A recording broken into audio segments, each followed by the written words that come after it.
Assalamualaikum warahmatullahi wabarakatuh. Waalaikumsalam. Teman-teman semuanya, perkenalkan saya Elpandri Nasution, CGP Angkatan 9 tahun 2023, Kabupaten Pasaman.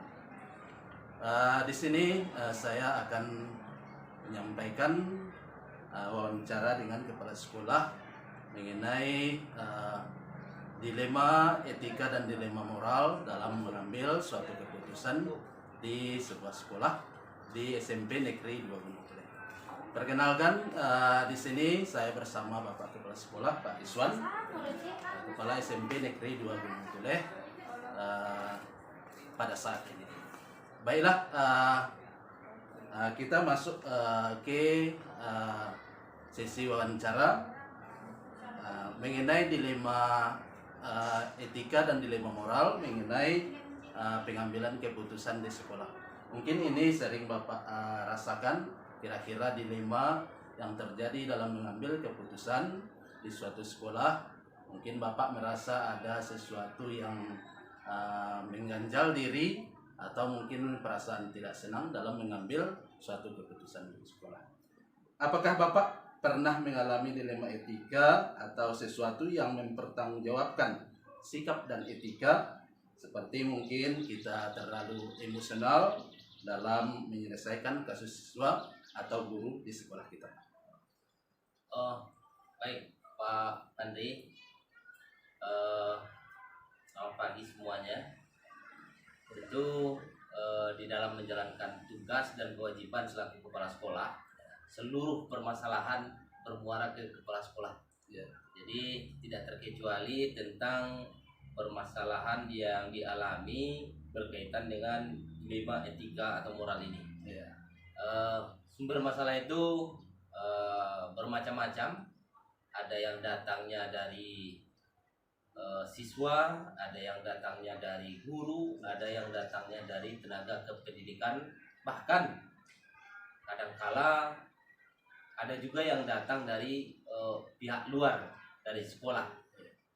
Kesemuanya itu tentu harus kita sikapi dengan pemikiran yang dingin. Kemudian dalam pengambilan keputusan kita tentu harus melakukan suatu kajian-kajian, koordinasi-koordinasi dengan pihak terkait. Namun seperti yang Pak Elpandri tanyakan tadi, terkadang emosi kita itu tidak selalu stabil, kan seperti itu. Terkadang di dalam memutuskan sesuatu yang didesak oleh waktu dengan permasalahan yang datang secara tiba-tiba dan itu butuh keputusan yang tepat, cepat, tentu sesuai dengan kondisi-kondisi kita pada saat itu. Hal itu pernah saya alami, terutama pada waktu awal-awal menjabat sebagai kepala sekolah. Karena pada saat itu banyak tantangan yang harus kita hadapi, mulai dari tantangan dari dalam sekolah, tenaga-tenaga kita di sini, baik tenaga pendidik maupun tenaga pendidikan, juga dari guru, bahkan ada dari pihak orang tua. Namun kesemua itu tentu harus kita ambil suatu keputusan yang tepat, bahkan mungkin diperlukan kecepatan. Hal ini mungkin selaku kepala sekolah yang pada waktu itu kita menjabat sebagai kepala sekolah yang baru, kita harus banyak berkoordinasi dengan rekan-rekan sejawat yang lebih senior, mungkin dengan pengawas pembina. Jadi dari mereka kita belajar, dari pengalaman-pengalaman mereka kita belajar. Tapi seperti pertanyaan Pak Elpandri tadi, pernah mengalami atau tidak? Jawabnya jelas pernah. Bahkan ya itulah yang kita rasakan. Mungkin katakan sering ya tidaklah ya, tapi pasti pernah. Ya. Begitu Pak Fadli. Dari uraian yang Bapak sampaikan tadi cukup banyak dilema etika atau dilema moral dalam menyelesaikan beberapa keputusan yang Bapak buat. Untuk lebih spesifiknya, kira-kira kasus apa yang mungkin Bapak selesaikan dengan cara dilema etika ini? Yang spesifiknya mungkin permasalahan siswa, guru, atau bagaimana? Baik Pak Fadli. Seperti yang sudah saya jelaskan tadi, yang namanya kepala sekolah junior pada waktu itu ya, sekitaran tahun 2017, tentu dengan usia yang muda, kita mungkin tidak semua teman-teman tenaga pengajar, tenaga kependidikan yang ada di sekolah ini percaya penuh dengan mungkin kepemimpinan kita, profesionalan kita. Jadi adalah beberapa oknum, katakan oknum yang mungkin beliau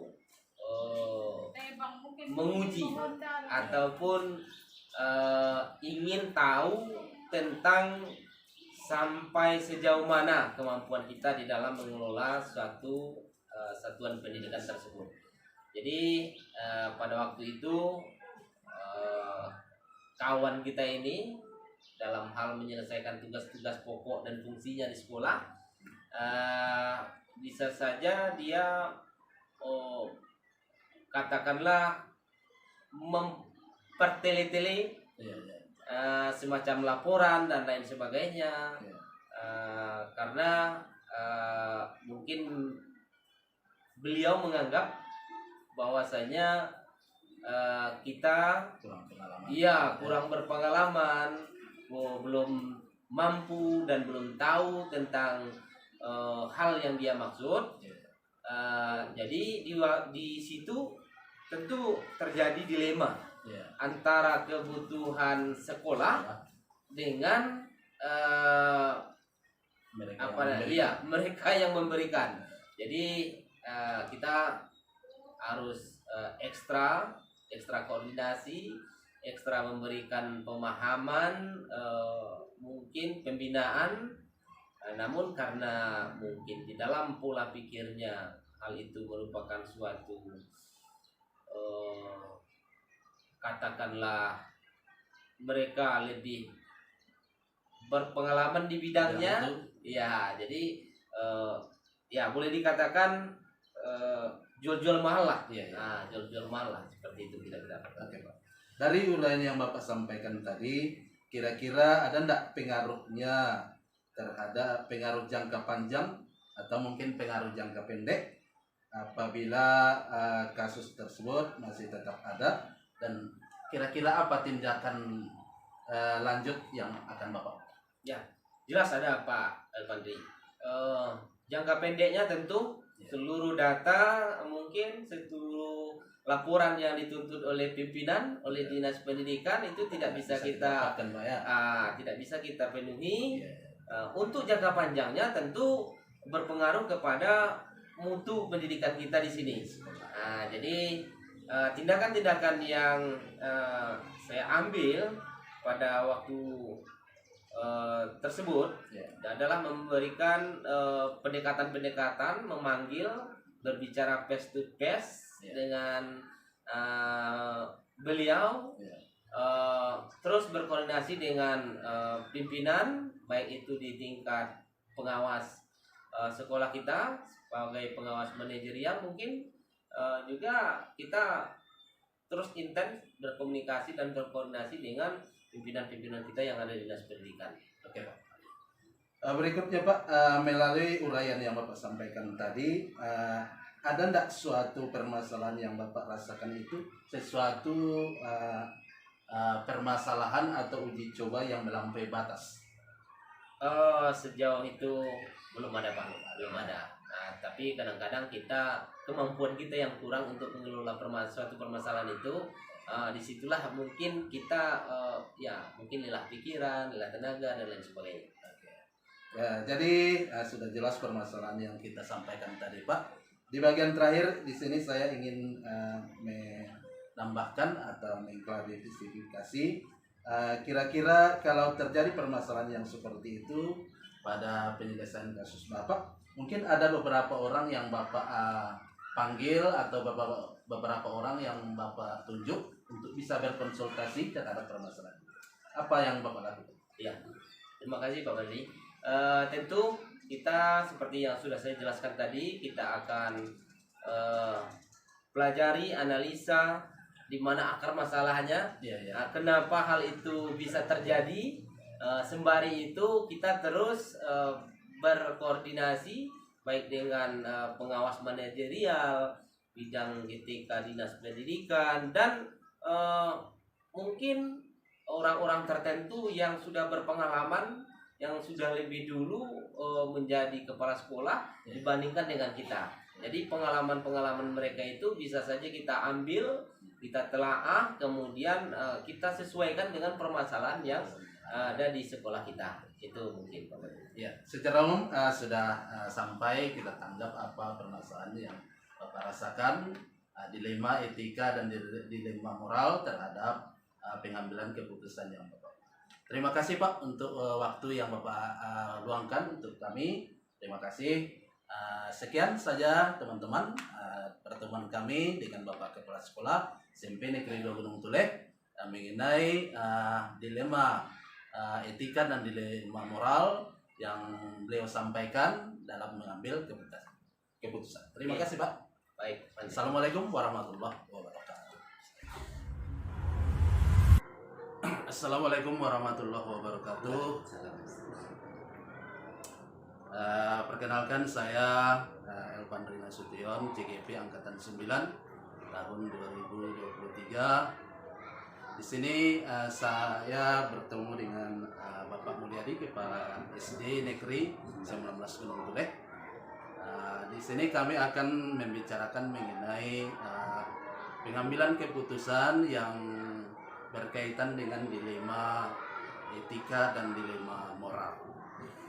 Di sini saya ingin bertanya kepada Bapak mengenai hal bagaimana umpamanya Bapak punya permasalahan pengambilan keputusan yang berkaitan dengan dilema etika. Artinya umpamanya Bapak dalam mengambil keputusan itu ada suatu permasalahan yang mengganjal pada diri Bapak, umpamanya rasa tidak senang, rasa tidak nyaman dalam mengambil keputusan tersebut. Di sini apakah pernah Bapak mengalami dilema etika atau mungkin sesuatu permasalahan yang mengganjal pada diri Bapak yang susah untuk diputuskan berkaitan dengan pengambilan keputusan yang Bapak alami dalam kehidupan sehari-hari, terutama keputusan yang berkaitan dengan masalah pendidikan di sekolah kita?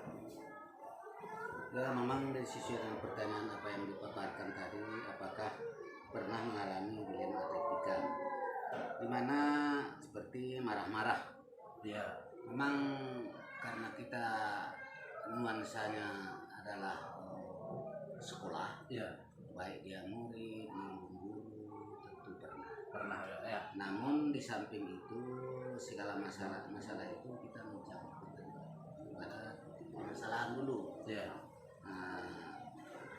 Dengan demikian, tentu kalau dia melanggar tertib atau aturan, tentu kita tindak atau memberi kesimpulan. Ya. Namun dibatasi pula penyampaian tindak tanduk kita dalam mengatasi masalah itu hanya sebatas penyampaian. Ya, dari secara umum yang Bapak sampaikan tadi, mungkin yang lebih spesifiknya, kira-kira kasus apakah yang mungkin pernah Bapak selesaikan yang berkaitan dengan masalah dilema etika atau mungkin dilema moral ini? Kalau masalah murid, Pak, ya kadang-kala yang kita selesaikan tentang murid, yang pertama masalah kehadiran, kemudian keterlambatan. Namun yang paling fatal sekali adalah sifat karakter ya. karakter anak-anak dari masyarakat dibawa ke sekolah, Iya. sehingga kejadian yang lama timbul di sekolah. Nah, itu persesuaian dengan kejadian itu kita atasi cara bermusyawarah bersama mufakat untuk mencapai tujuan yang lebih baik. Ya. Jadi dari permasalahan siswa mungkin ini mungkin tidak bisa kita selesaikan di satu pihak saja antara guru dengan siswa. Mungkin Bapak bisa memanggil orang tua. Mungkin bagaimana tanggapan orang tua kalau dilaksanakan pemanggilan orang tua yang berkaitan dengan permasalahan karakter? Iya. Kalau masalah tanggapan orang tua tentu kita harus menghubungkan antara pihak sekolah dan orang tua dulu. Kita Iya. surati dulu. Iya. Nah, di dalam surat itu dibuat di situ misalnya anak tersebut adalah melanggar tata tertib sekolah. Iya. Setelah sampai di sekolah kita berikan dia pembinaan kepada anak dulu, kemudian kepada orang tua disampaikan masalahnya. Iya. Sehingga masalah itu orang tua dapat menimbang Iya, memang. apa yang kira yang terbaik. Rupanya apa yang kita beri itu adalah baik terhadap anak, apalagi terhadap, sehingga orang tua mengangkat jempol ketika kita menyampaikan. Dan kemudian anak drastis berubah. Iya. Dari sifat-sifat yang selama ini dia tingkah lakunya tidak sesuai Baik. tata tertib. Iya. Nah, mudah-mudahan ke depan jarang atau tidak terulang. Tidak terulang lagi. Ya. Jadi dari uraian permasalahan yang Bapak sampaikan mengenai kasus yang Ya, kasus. siswa atau permasalahan yang siswa ini, apa kira-kira pengaruh jangka panjang atau pengaruh jangka pendek apabila kasus siswa ini sudah terselesaikan dengan cara konsultasi dengan orang tua atau berhadapan langsung antara orang tua dengan murid dan juga kepala sekolah. Apa kira-kira Pak pengaruh jangka panjang dan jangka pendeknya terhadap tindakan yang Bapak lakukan tersebut? Di dalam kegiatan seharian tentu kita punya fase atau tingkatan, Pak ya. Iya, iya. Ada jangka pendek, jangka panjang, dan jangka pendek. Kalau jangka pendeknya kan perubahan anak-anak itu sangat lemah sekali dulu. Tapi kalau kedepannya dia timbul kesadaran sadar diri dia, apalagi masalah yang dibuatnya itu tidak sesuai dengan tata tertib sekolah. Kemudian kedepannya apabila kita selalu memberikan bimbingan pagi ataupun sebelum itu yang lainnya juga dapat imbas ya Pak, dapat tingkat kesadaran. Tingkat kesadaran bagi siswa yang lain Pak ya. Kedepannya kita tidak perlu lagi berobar-abir atau berbicara tentang masalah itu, anak-anak timbul ataupun sadar dalam segala tindakan. Jadi Jadi istilahnya ada efek samping yang baik apabila ada kasus siswa yang kita tangani, mungkin nanti siswa yang lain akan berubah secara drastis dengan permasalahan yang ada Pak ya. Kalau terjadi permasalahan kasus siswa yang melibatkan orang tua, mungkin tingkatannya yang bersifat kasusnya yang lebih tinggi, atau mungkin permasalahan itu tidak bisa diselesaikan hanya di tingkat kepala sekolah saja. Bagaimana Bapak umpamanya, dengan siapa Bapak akan berkonsultasi dengan permasalahan tersebut?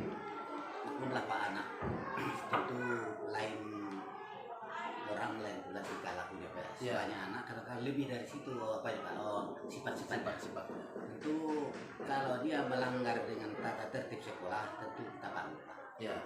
Konsultasi kita. Jadi kita kalau mereka berkelahi atau ada membuat masalah di sekolah tidak sesuai dengan tata tertib, kita cari dulu Pak akar dari permasalahan. Seandainya akar permasalahan itu tidak bisa kita terobos di sekolah, kita panggil guru yang piket, yang lainnya. Nah, bagaimana kira-kira solusi yang baik? Seandainya guru-guru ini tidak dapat membendung ataupun mengarahkan anak itu ke arah yang lebih baik dan anak juga memberontak, sehingga terpaksa kita surati, panggil orang tua, diberikan bimbingan dan dihadapan oleh teman-teman semua. Kalau dia yang tata tertib atau pelanggarannya itu memang benar-benar tidak sesuai dengan tata tertib, jadi dipanggil orang tua, dipanggil dengan sejawat dulu, Ya. kemudian baru sampaikan kepada pihak orang tua atau bapak. Jadi yang paling utamanya konsultasi dengan majelis dulu itu perlu kita konsultasikan Pak ya. Nah, jadi umpamanya mungkin ada ide-ide yang lain dari majelis guru yang bisa untuk memperingan permasalahan dari siswa tersebut Pak ya. Jadi demikianlah beberapa pembuat keputusan atau dengan cara dilema etika dan dilema moral yang dilaksanakan di SD Negeri 12 Gunung Tule bersama Bapak Kepala Sekolah Pak Mulyadi SPD. Terima kasih Pak atas waktu yang diberikan. Semoga kedepannya perkembangan pendidikan kita atau karakter-karakter siswa yang kurang baik di sekolah bisa teratasi dengan baik. Terima kasih Pak. Iya, sama-sama. Assalamualaikum warahmatullahi wabarakatuh. Waalaikumsalam.